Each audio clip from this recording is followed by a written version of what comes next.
Vamos ler um texto bíblico na Epístola de Paulo aos Efésios, capítulo 4, versículo 8, o versículo 9 e o versículo 10. Nós vamos falar hoje sobre o Hades, antes e depois de Cristo. Diz assim: pelo que diz, subindo ao alto, levou cativo o cativeiro e deu dons aos homens. Ora, isto ele subiu, que é senão que também antes tinha descido às partes mais baixas da terra. Aquele que desceu é também o mesmo que subiu acima de todos os céus para cumprir todas as coisas. O apóstolo Paulo, obviamente, se refere ao Senhor Jesus em uma obra realizada no período em que ele foi crucificado, morto e ressuscitado. Quando aqui diz que ele desceu às partes mais baixas da terra ou às partes inferiores, o apóstolo Paulo está se referindo ao Hades. E o Hades, antes de Jesus, tinha uma característica, e depois desta ocasião que nós lemos, ele passou a ter outra característica. Esse termo Hades é grego e é usado no Novo Testamento cerca de 10 vezes. Eu vou ler alguns versículos para que os irmãos entendam. No Novo Testamento, quando Jesus usou o termo Hades, falando originalmente, quando o próprio apóstolo Paulo também usou esse termo, ou João usou também, a tradução que a Bíblia dá para inferno. Mateus 11:23 diz assim, quando Jesus vai anunciar a sentença a Cafarnaum, ele diz assim: e tu, Cafarnaum, que te ergues até ao céu, serás abatida até ao inferno,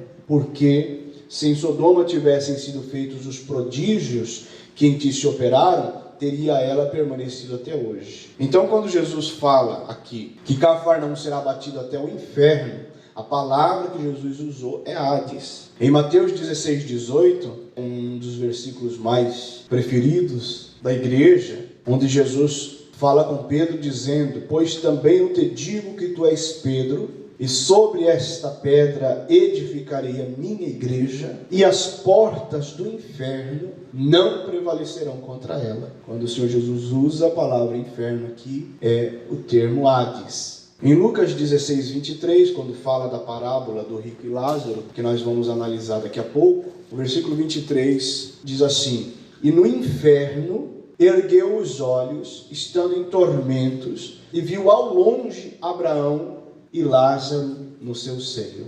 A palavra inferno aqui também é Hades. Em Atos dos Apóstolos, capítulo 2, versículo 27, vai repetir um salmo, que é o 16, o versículo 10, dizendo: pois não deixarás a minha alma no inferno, nem permitirás que o teu santo veja a corrupção. A palavra inferno aqui é Hades. Como ela repete o Salmo 16:10 no Antigo Testamento, o termo que se equivale a Hades é Seol, também referindo-se a inferno. Em Atos 2:31 diz assim: nesta previsão, disse da ressurreição de Cristo, que a sua alma não foi deixada no inferno, no Hades, nem a sua carne viu a corrupção. Ainda em Apocalipse, capítulo 1, versículo 18, diz assim: e o que vivo, e fui morto, mas eis que estou vivo para todo sempre. Amém. E tenho as chaves da morte e do inferno. Tenho as chaves do Hades. E o sétimo texto, em Apocalipse 6, versículo 8, e olhei, e eis um cavalo amarelo, e o que estava assentado sobre ele tinha por nome Morte, e o inferno o seguia. E foi-lhes dado poder para matar a quarta parte da terra, com espada, com fome, com peste e com as feras da terra. Então, quando fala e o inferno o seguia, o termo usado aqui é Hades também. Então, ele é o equivalente a Seol do Antigo Testamento, apesar que, lógico, pelo Antigo Testamento ser mais volumoso, ter mais conteúdo que o Novo Testamento, essa palavra foi usada cerca de 65 vezes no Antigo Testamento, enquanto no Novo Testamento cerca de 10 vezes. Nós lemos aqui apenas 7. Tanto a palavra Seol, em hebraico, e Hades em grego, que são sinônimos. Na nossa língua portuguesa, não tem uma outra palavra que vá traduzir satisfatoriamente o que verdadeiramente representa tanto Hades quanto o Seol. Porque por algumas vezes a palavra Seol, por exemplo, no Antigo Testamento, ela é traduzida simplesmente por sepultura. E a gente sabe que sepultura é uma coisa, inferno é outra. E às vezes ela é traduzida por cova, às vezes ela é traduzida por lugar dos mortos, às vezes ela é traduzida por inferno. Então, falar do Hades, falar do Seol, vai depender do texto para a gente realmente localizar esse lugar que Paulo disse que Jesus desceu até as partes mais baixas da terra. Na ocasião, o apóstolo Pedro fala no capítulo 3 e no versículo 19 da primeira carta que Jesus pregou aos espíritos em prisão. Isso se deu quando ele estava no período em que o corpo dele ainda estava na cruz, no intervalo da sua morte e da sua ressurreição. Quando Jesus pregou aos espíritos em prisão, essa prisão é o Hades. E esses espíritos em prisão não são almas de quem estava condenada ao inferno. Então, antes de Cristo, o Hades tem um aspecto, e depois de Cristo, o Hades tem outro aspecto. Então, a gente pode ir agora para o Evangelho de Lucas, capítulo 16, porque para elucidar bem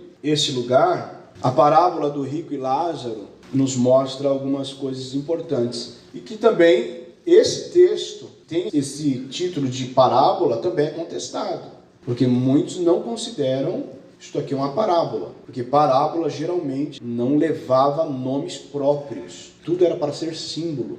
É importante nós fazermos esta distinção do Hades como inferno, porque o inferno, nós temos assim aquela ideia, né, que é um lugar de sofrimento, que é um lugar onde o fogo nunca se apaga, mas esse lugar não é o Hades, como nós vemos na Bíblia Sagrada. Para nós compreendermos um pouco melhor a parábola do rico e Lázaro, a partir do versículo 19 de Lucas 16, diz assim: havia um homem rico, vivia todos os dias de uma forma regalada, de uma forma esplêndida, de uma forma extravagante. E o versículo 20 diz que também havia um mendigo chamado Lázaro, e esse jazia à porta do rico, sempre mendigando, desejando se alimentar com as migalhas, e caíam da mesa do rico, e os cães iam lamber-lhe as chagas. Versículo 22 diz que o mendigo morreu, Lázaro morreu, e foi levado pelos anjos para o seio de Abraão. E o rico também morreu e foi sepultado. Mas o versículo 23 diz que o rico se encontrava no Hades, enquanto o pobre no seio de Abraão. E o rico então ergueu os olhos, estando em tormentos, e ele viu ao longe Abraão e Lázaro no seu seio. Então a gente vê aqui que antes de Jesus, tanto o Hades quanto o seio de Abraão ficava na mesma região, a ponto de ser possível quem estava num lugar ver quem estava em outro lugar. Aqui o rico no Hades, lugar de tormento, ele levantou os olhos, ele viu Abraão e viu Lázaro no seio de Abraão, ao longe. Então, a dinâmica aqui da visão é que há uma boa distância entre as duas regiões, mas que estão no mesmo local. Então, o seio de Abraão, chamado paraíso, e o Hades, o lugar de tormento, havia uma certa possibilidade de se alcançar através do alcance da visão. Mas o versículo 26 diz que estava posto entre o Hades e o seio de Abraão um grande abismo. E a condição dos mortos, tanto dos salvos quanto dos perdidos, é que eles não têm o poder de sair de onde eles estão. Então, quem morreu com Jesus está no seio de Abraão e não tem poder de lá sair. Quem morreu sem Jesus está no Hades e não tem o poder de lá sair. Por isso que a Bíblia diz que Jesus desceu às partes inferiores da terra. Em Efésios, capítulo 4, versículo 8 ao 10, que nós lemos, e diz 1 Pedro 3,19, que ele pregou aos espíritos em prisão. Essa prisão não é que aquelas pessoas estavam presas, encarceradas. É que é um lugar em que elas não têm a autonomia de sair dali. Elas estão numa condição que estão agora aguardando a eternidade, o julgamento. Quem está no seio de Abraão aguarda o arrebatamento da igreja, porque a Bíblia diz que aqueles que morreram em Cristo ressuscitarão primeiro. Então quem está no seio de Abraão, aqui onde estava Lázaro, está aguardando o arrebatamento da igreja. Quando o arcanjo tocar a trombeta, esses sairão do seio de Abraão e serão também vistos sendo arrebatados. E no Hades, aqueles que se perderam só sairão dali no dia do juízo final, do grande trono branco. Então, aqueles que estão no seio de Abraão sairão cerca de 1007 anos antes daqueles que estão no Hades. Há esse intervalo de tempo, de diferença. Conforme o próprio profeta Daniel disse no capítulo 12, versículo 2, que uns ressuscitarão para a vergonha eterna e outros ressuscitarão para a vida eterna. Dessas duas ressurreições tem um intervalo de mais de 1000 anos. Os que se ressuscitarão para a vergonha eterna estão no Hades e os que vão ressuscitar para a vida eterna estão no seio de Abraão. Mas antes de Cristo, esse lugar, tanto o paraíso, o seio de Abraão, quanto o Hades, ficavam na mesma dimensão espiritual. E a gente vê que assim no Antigo Testamento, os judeus entendiam que o Seol não era propriamente o inferno, porque não há uma tradução do que realmente são esses lugares. Por exemplo, em Gênesis 37 e 35, só para os irmãos entenderem o que eu estou falando a respeito de tradução. Levantaram-se todos os seus filhos e todas as suas filhas para o consolarem. Recusou, porém, ser consolado e disse: na verdade, com choro ele descera ao meu filho até a sepultura. Assim o chorou o seu pai. Então, para os irmãos entenderem o contexto aí, quem está falando essas palavras é um homem chamado Jacó. Jacó, na sua velhice, quando ele recebe a notícia da morte de José, o seu filho. Quando seus irmãos entregam para ele a túnica de José ensanguentada e eles vão consolar Jacó, Jacó recusa a consolação e diz: descerei ao meu filho até a sepultura. Quando ele fala em sepultura, no original é Seol. E ele não está dizendo que descerá ao inferno. Ele era um homem servo de Deus, temente a Deus. Então, quando ele diz Seol ali, ele usa essa expressão e a Bíblia traduz por sepultura porque é o lugar para onde eles acreditavam que os mortos justos iam. E é o sinônimo de Hades. Esse Hades aqui onde está. Esse rico que morreu sem Jesus, para nós vermos que naquele mesmo lugar havia a separação de ambientes. A outra expressão também foi usada por Jó. A Bíblia diz que Jó era homem íntegro, reto e temente a Deus. Mas no capítulo 14, versículo 13, Jó expressou o seu desejo de ir ao Seol. Ou seja, um homem justo, em que o próprio Deus dá testemunho de sua justiça e retidão, de seu temor, não pode sentir o desejo de ir ao inferno. Então nisso nós vamos vendo que há essas diferenças de entendimento. Eles entendiam que o Seol era um lugar em que os mortos iam, por mais que não tivesse um entendimento profundo disso, como nós podemos ter pelo que já está escrito. Então a gente vê esse desejo de Jacó, esse desejo de Jó, já nos prova que o Seol, ou o Hades, não é um lugar reservado exclusivamente aos perdidos, aos condenados, porque até os servos de Deus esperavam ir para lá. E Salomão vai dizer em Eclesiastes, capítulo 9, versículo 10, que de fato o Seol, ou o Hades, era no entendimento deles o destino de toda a humanidade. Independente de quem morresse, fosse justo ou injusto, fiel ou infiel, adorador ao Deus de Israel, um pagão, idólatra, todos que morressem iam para o Seol, iam para o Hades. Mas eles entendiam que o justo ia para o Hades, mas que naquele lugar não haveria o sofrimento como nós entendemos por inferno. Na Bíblia, o Seol está sempre em contraste com o céu e sempre atrelado à morte. Enquanto o céu entende-se que é um lugar que está em cima, que é um lugar de gozo e é um lugar de vida, o Seol sempre está atrelado a um lugar de sofrimento e a um lugar de morte. Existe esse contraste, tanto no Salmo 139, versículo 8, em Jó, capítulo 11, versículo 8 também, Isaías, capítulo 14, versículo 14 e 15, e Amós capítulo 9, versículo 2. Esses textos especificamente mostram a palavra Seol em contraste com o céu. Então também eles entendiam que havia essa divisão. Então, uma cova, uma sepultura rasa na superfície da terra não pode servir de contraste ao céu. Às vezes eles entendiam que o céu era apenas a sepultura onde o justo morria e aguardaria de alguma forma a vida eterna, mas também essa mesma palavra era usada como a sepultura, a cova, que não tem contraste nenhum com o céu. Então, antes de Cristo, ou vamos colocar assim, não apenas antes de Cristo, mas antes da ascensão, antes de Cristo voltar para o céu, o Hades era de um jeito e depois ele ficou de outro jeito. Porque a pessoa de Jesus, a presença de Jesus, a vinda de Jesus, não dividiu apenas a história física, terrena, material, não dividiu a história entre antes e depois de Cristo apenas. A vinda de Cristo também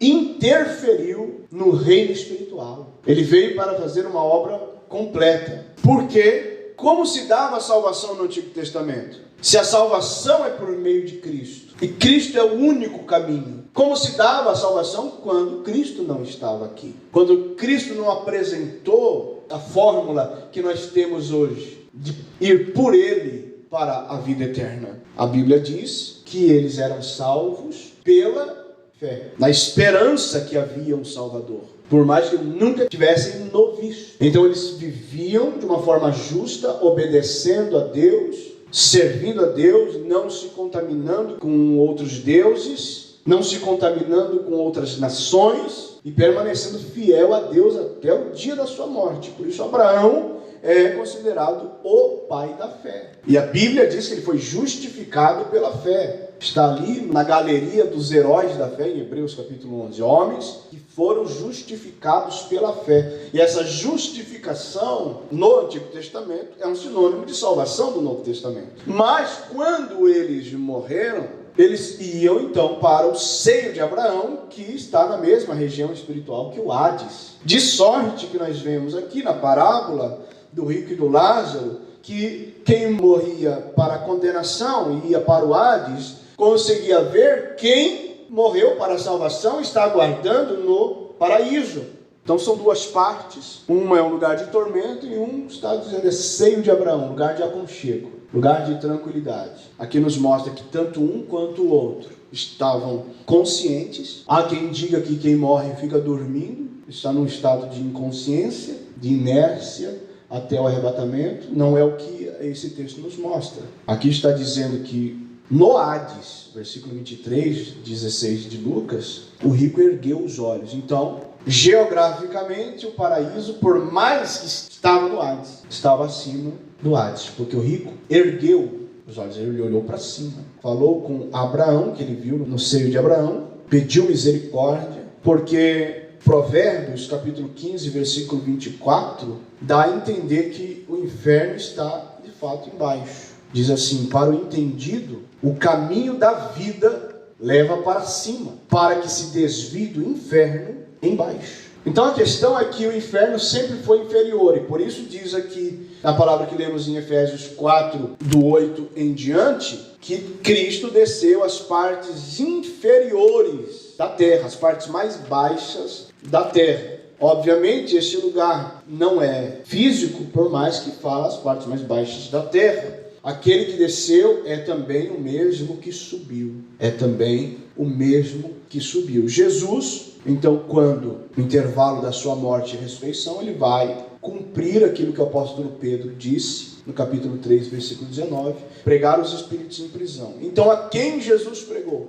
Jesus foi se apresentar aos que foram justificados pela fé do Antigo Testamento. Jesus não foi pregar a toda a humanidade que morreu antes dele. Jesus foi falar com quem já estava no seio de Abraão. Porque até então, aqueles que estavam no seio de Abraão antes de Cristo, criam nele de alguma forma. E foram justificados por essa fé, por essa forma de crer. Então Cristo foi se apresentar para eles como se dar uma nota de esperança de que realmente ele, Jesus, iria resgatá-los, que realmente há uma vida eterna, que realmente há moradas na casa do Pai, e que aquele lugar não é permanente, é um lugar de espera. Havia um projeto ainda a ser colocado em prática, chamado igreja, e haveria o tempo da igreja ainda na terra, a plenitude dos gentios. Então foi esse o trabalho que Jesus foi fazer. Quem morreu sem servir a Deus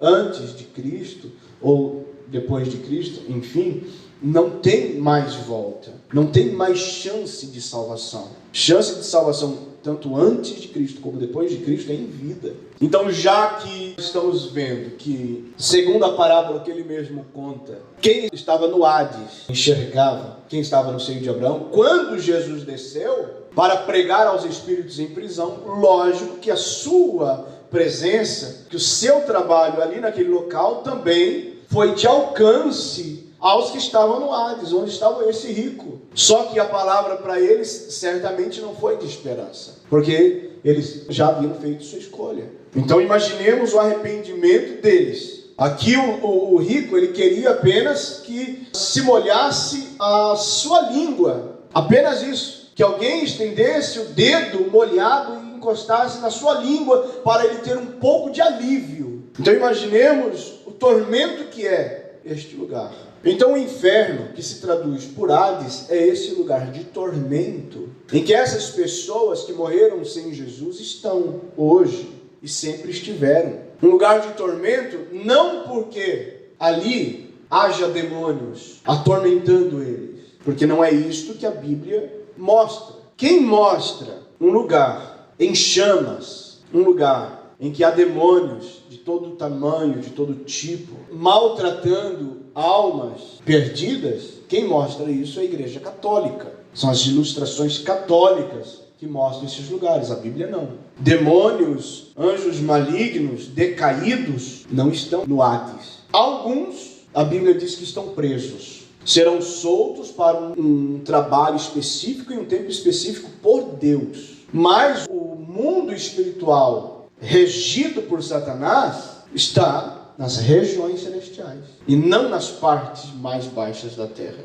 O apóstolo Paulo diz em Efésios, capítulo 6, versículo 10 em diante, que os principados, as potestades estão nas regiões celestiais. Mas então, o que é o lugar em que há fogo, há tormento e que de fato as pessoas viverão num desespero total, em que o próprio Senhor Jesus disse que o fogo não se apaga, há pranto e ranger de dentes? Ainda não é o Hades. O Hades é um lugar de tormento? É um lugar de suplício? Mas não é o lugar em que há fogo eterno, ainda. E por que é um tormento ali? Porque, meus irmãos, é um lugar sem a presença de Deus. O inferno é a ausência da presença de Deus. É onde a onipresença de Deus não vai. Não por não poder, porque Deus pode o que Ele quiser. Mas é um lugar de tormento para o homem. E o homem não suporta a ausência de Deus. Há quem diga que não existe Deus e que não crê em Deus. É uma possibilidade que o ser humano tem de pensar. Mas ele vai entender na eternidade que é impossível viver sem a presença de Deus. E por isso é um lugar de tormento. É um lugar em que não há nenhum tipo de alívio. Em que não há nenhum tipo de consolo. Em que os demônios não estão ali. Não é o lugar deles. É um lugar em que as almas dos perdidos estão aguardando para receberem a sua sentença. Condenados já estão. Eles ressuscitarão depois do milênio, para comparecer ao grande trono branco e receber a sua sentença. Enquanto os que estão no seio de Abraão estão aguardando o arrebatamento da igreja, para ressuscitar primeiro e depois os vivos, e assim ser arrebatados e se encontrarem juntos nos ares. O que aconteceu, conforme nós lemos em Efésios, capítulo 4, versículo 8, Paulo dizendo, pelo que diz, subindo ao alto. Então, quando Jesus ascendeu aos céus, Ele não foi de mãos vazias. Ele levou cativo o cativeiro. Esse cativeiro era o seio de Abraão, em que o pobre Lázaro ali estava, e todos os outros que morreram justificados pela fé. É como se Jesus descesse às partes mais baixas da terra e dissesse para eles, já que ele fez isso no período entre sua morte e ressurreição, porque depois da ressurreição ele ficou ainda mais 40 dias aqui na terra com os discípulos. Então é como se ele descesse lá e dissesse, me aguardem, eu volto daqui a 40 dias e vou levar vocês comigo. Deu essa esperança àqueles que estavam ali. Então ele levou com ele o seio de Abraão. E onde agora está o seio de Abraão? Não está mais na mesma dimensão espiritual que o Hades. Agora, quem está no Hades não consegue mais sequer ver quem está no seio de Abraão. Jesus tirou o seio de Abraão dali. Mas onde ele está exatamente? Nós podemos ter uma compreensão disso quando lemos Apocalipse, capítulo 6, e o versículo de número 9. Quando ele abriu o quinto selo, vi debaixo do altar as almas daqueles que tinham sido mortos por causa da palavra de Deus e por causa do testemunho que eles sustentavam. Vi debaixo do altar. Para onde Jesus então levou o seio de Abraão, que estava na mesma região que o Hades, ele levou e colocou este lugar debaixo do altar nos céus. Capítulo 7, versículo 9 diz assim: depois destas coisas olhei, e eis aqui uma multidão, a qual ninguém podia contar, de todas as nações, e línguas, e tribos, e povos, que estavam diante do trono e perante o Cordeiro, trajando vestes brancas, com palmas nas suas mãos.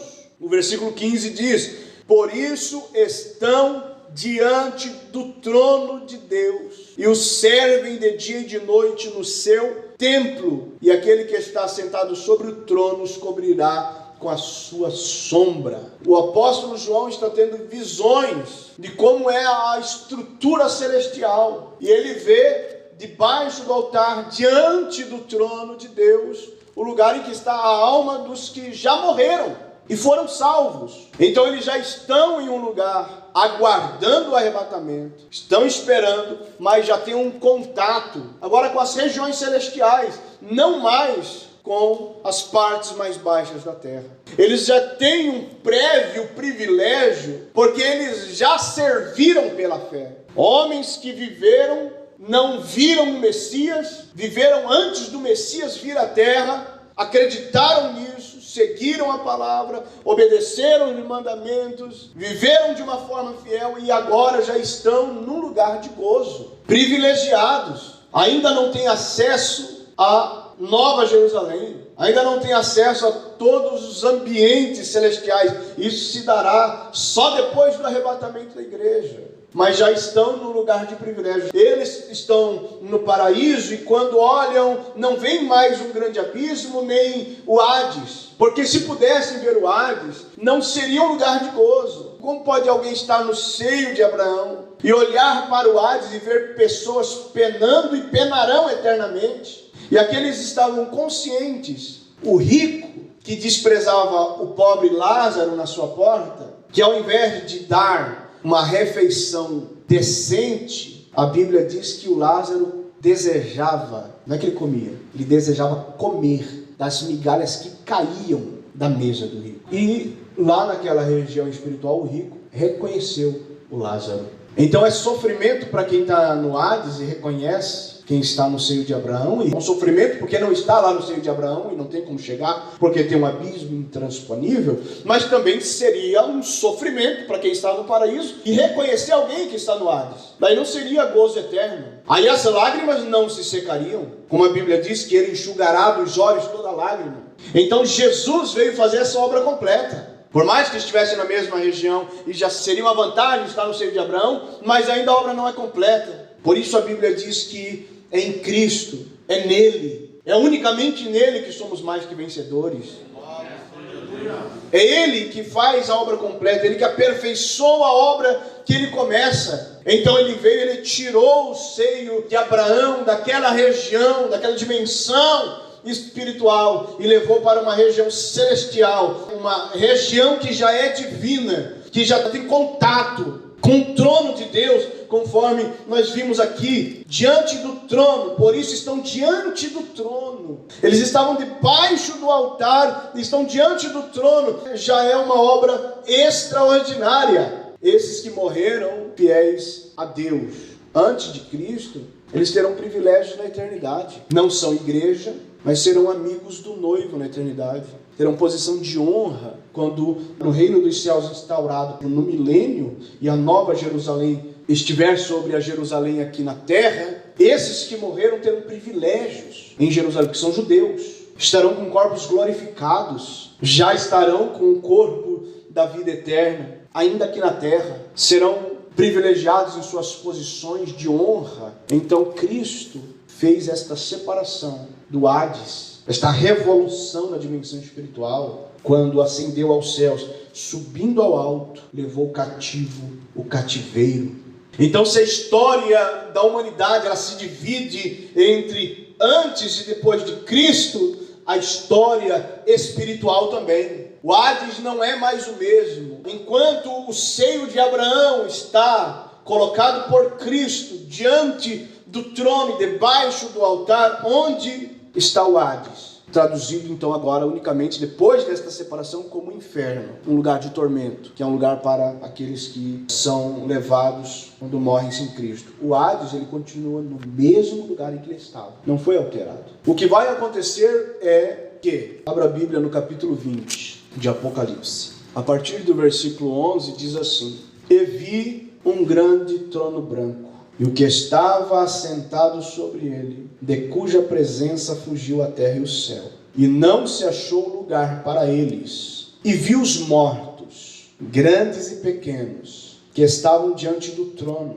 e abriram-se os livros, e abriu-se outro livro, que é o da vida. E os mortos foram julgados pelas coisas que estavam escritas nos livros, segundo as suas obras. E deu o mar os mortos que nele havia, e a morte e o inferno, a morte e o Hades, deram os mortos que neles havia, e foram julgados cada um segundo as suas obras. E a morte e o Hades foram lançados no lago de fogo. Esta é a segunda morte. E aquele que não foi achado escrito no livro da vida foi lançado no lago de fogo. Então veja que o inferno não é o lugar em que os demônios estão. O inferno não é o lugar de fogo eterno. O Hades, traduzido por inferno aqui, é o lugar em que os mortos em Cristo vão. Estão aguardando chegar esse dia, que se dará depois do milênio, que a gente vê aqui no versículo 7, que acabou os 1000 anos, Satanás foi solto da prisão, saiu a enganar as nações, então eles foram lançados no lago de fogo e enxofre, e depois apresenta-se o juízo final. Manifesta-se o grande trono branco para julgar aqueles que estão no Hades. Naquela ocasião, o Hades, o inferno, se apresentará com seus mortos. Da mesma forma que o seio de Abraão se elevou até diante do trono de Deus, haverá um dia em que o Hades se elevará também até o trono de Deus, apenas por um propósito: para que os mortos que estão nele, inclusive aquele rico, todos aqueles que morreram sem ser fiel a Deus, aqueles que morreram rejeitando a Cristo, negando a fé, esnobando da palavra do Senhor, estarão ali. O inferno, porque eles não podem sair dali, o inferno será elevado até o trono branco, e todos aqueles que estão no inferno simplesmente receberão a sua sentença de condenação eterna. Volta para o profeta Daniel capítulo 12, versículo 2, ressuscitarão para a vergonha eterna, que é o dano da segunda morte, porque já morreram uma vez e estão lá, morreram fisicamente, e aqui eles morrerão a segunda morte, que é a ausência eterna de Deus, é a separação eterna de Deus. Isso é morte, porque Deus é vida, mas continuarão na eternidade conscientes. Aí sim começará o sofrimento real, não apenas o tormento. Aqui é onde se cumpre o que Jesus falou, em que o fogo não se apaga, em que o bicho não morre, trevas exteriores. Aqui não é fogo que clareia, não, aqui é fogo negro, é um lugar que não tem luz, onde não tem Deus, não tem luz. Onde não tem Jesus, não tem luz. E todos sofrerão, tanto o diabo, conforme diz o versículo 10, quanto o falso profeta, quanto a besta, todos serão atormentados de dia e de noite, diz o versículo 10, para todos sempre. Não é o diabo que vai atormentar as almas, não são os demônios que atormentarão as almas. Eles também estarão atormentados, tal como todas as almas que morrerão sem Jesus. O inferno será lançado, o Hades será lançado no lago de fogo e enxofre. Esta é a segunda morte. Então, meus irmãos, é só para nós elucidarmos um pouco a respeito desses assuntos. Um jovem pregador, esses dias, me perguntou qual o verdadeiro sentido da passagem de Mateus 16:18, quando diz que as portas do inferno não prevalecerão contra a igreja do Senhor.